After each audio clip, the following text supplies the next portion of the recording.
Hello everyone! In this video, I will teach you how to reopen Instagram photos already viewed on mobile. But first, let us open the application. To demonstrate, I will open a conversation wherein a friend sent me a photo that I can only view once. Just like this, once I open it, I cannot open it again anymore. For us to be able to open it again, turn off your Wi-Fi or mobile data. Close the Instagram and the recent apps and reopen your Instagram.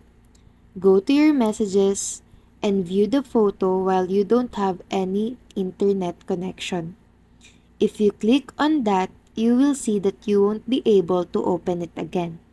But the next steps will allow us to view the photo again. Just clear the data of your Instagram app by going to its settings. Once you're there, you can now click Clear Data. On this point, restore your internet connection, open your Instagram app, and log in your account. Proceed to Messages to check if the photo is available to open again. As we can see, it is available for viewing for the second time around.